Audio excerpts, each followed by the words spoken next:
bahay ni DJ Franz, ginulat kami. Ano pa pala dito, ano? Wala po, yan yung ano, yung bahay namin dito. Alin dyan? Ano po sa ano, Di nga. yung giriba-giba na. Di nga. Ito?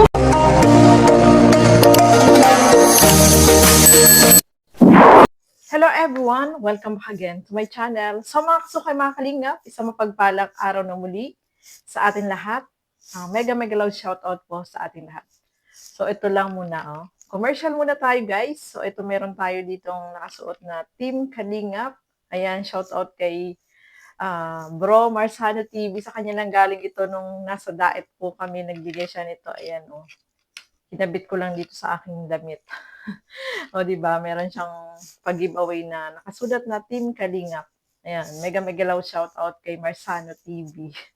So, ayan nga po, mga kasukay, mga kalingap, no? Ito, pag-uusapan natin, itong hinagulat ni Kalingap Rab. Ano kaya ito? Pag-uusapan po natin sa video na ito. Pero bago natin simulan yan, huwag niyo pong kakalimutan mag-subscribe. Bal Santos Matubang, Kalingap Rab, Ate Edna Vlog, sa tayong lingkod, Gandang Emmy. Sa mga hindi pa po nakapag-subscribe, please subscribe and please hit the notification bell para lagi po kayong updated sa aking mga ina-upload na mga reaction video. So eto, alamin natin. Ano ba itong hinagulat ni Kalingap Rab? Tara, panoorin po natin ang video na ito. Lalong nag-iba dahil kay ano, kay Christine. Hindi, seryoso. Bahay mo yan? Yan lang, hindi na kami, yan yung sinasabi ko sa inyo na ano, na Noong una, hindi pa ako 2 naniniwala. years na kami dyan. Pulira. Alin dyan? Dalawa magayan. Pero nung nilapitan na namin, ito ang aming nakita. Dilipat na nga namin yung mga ibang namin. Grabe.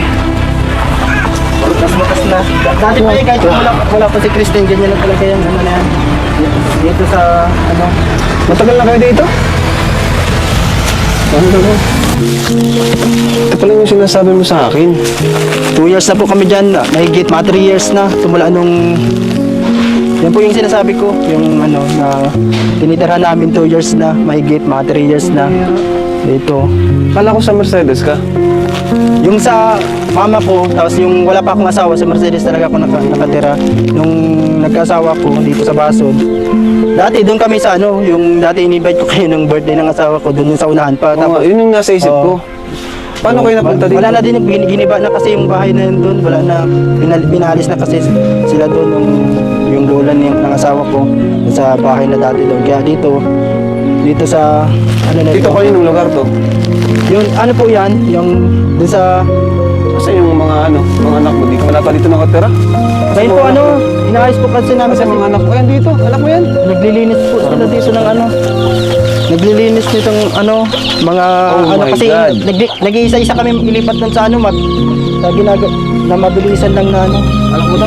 Nag-aayos pa nga lang sila dahil katatapos lang ng bagyo at yung mga gamit nila ay pansamantala nilang nilipat sa kapitbahay. So, ayan po mga kasukay, mga kalingap, no? Hindi ini-expect ni Kalingap Rab na ganun yung maabutan dito sa bahay nila Papa Franz. Napasabi pa nga siyang, hindi pa nga siya makapaniwala, bahay mo?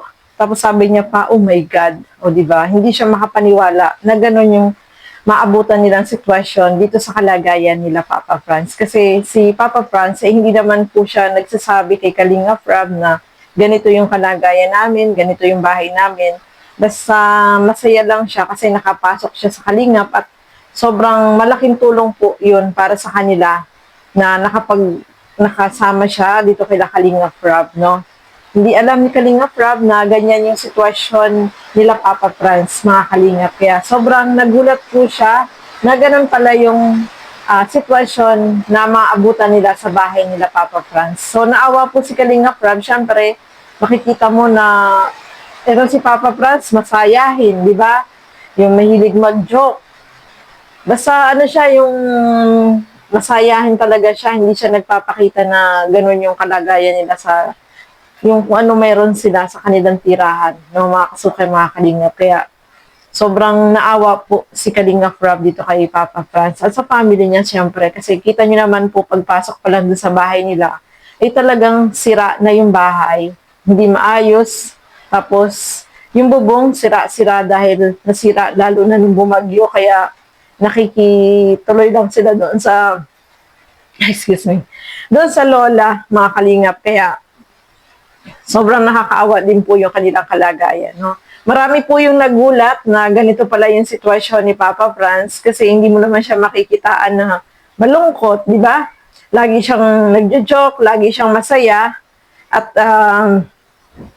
hindi siya nagpapakita na mahina siya, no, mga kasukay, mga kalingap. Kaya sobrang nagulat po talaga itong si Kalingap Rob. Ano ba yun? Yung aking boses.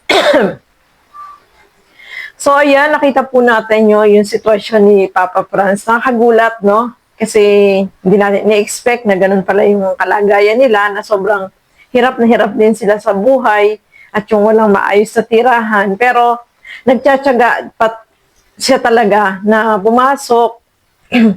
Yun, buti na lang natanggap siya ni Kalingap Rob, sumama siya doon. So, yung sahod niya ay malaking tulong para dun sa family niya, no, mga kasukay, mga kalingap. Lalo na, meron po siyang 2 anak, no, mga maliliit pa. At yung kanyang asawa ay nandoon, nag-aalaga sa kanyang anak. Pero, dahil sa kalingap is malaking tulong yun. Pasasalamat ni Papa Franz na natanggap siya at naisama ni Kalingap Rob dito sa pagbablog, no, mga kasukay, mga kalingap. At big opportunity na rin yun para yung pagbablog niya is maipagpatuloy niya, no. Pero yung hobby niya talaga, yung talagang ginagawa po ni Papa Franz is nasa radio siya, no. Sa radio siya nag-work, no, announcer, no, kasama siya ni Kuya Val. 'Di ba? Nakikita niyo naman po, no. So, mas pinili niya na sumama kila Kalingap Rob kasi syempre inano niya muna yung kanyang, yung talagang gusto niya talaga is maging announcer. Kaso syempre yung kinikita naman doon ay hindi naman malaki. Kailangan niya talaga ng may pagkakitaan para din po sa pamilya niya. Kaya sobrang nakaka-proud din si Papa Franz, no, mga kasukay, mga kalingap. Kahit na hirap sa buhay, hindi siya dumaing dito kay Kalingap Rob, no. Hindi niya sinasabi na gano'n yung sitwasyon ng kalagayan po nila. Buti na lang napuntahan at nalaman ni Kalingap Rob na gano'n pala yung kalagayan nila, no, mga kasukay, mga kalingap. So, maganda rin yun na nabisita ni Kalingap Rob at nakita kung ano ba talaga yung sitwasyon nila doon sa kanilang tirahan. Kaya sobrang naawa po si Kalingap Rob dito kay Papa Franz, siyempre doon sa family niya, no. So, nakita natin na talagang deserve din niya na matulungan, no. Yung simpleng, kasi may vlog naman siya, may ina-upload siyang vlog. So, tulungan natin siya kahit sa simpleng panunood ng kanyang videos, hindi pag-skip ng ads, is malaking tulong na rin po yun para kay Papa Franz at sa family niya, no. Kaya, very thankful po siya na nakasama siya sa K-Boys, no, at pinanggap siya ni Kalingap Rob.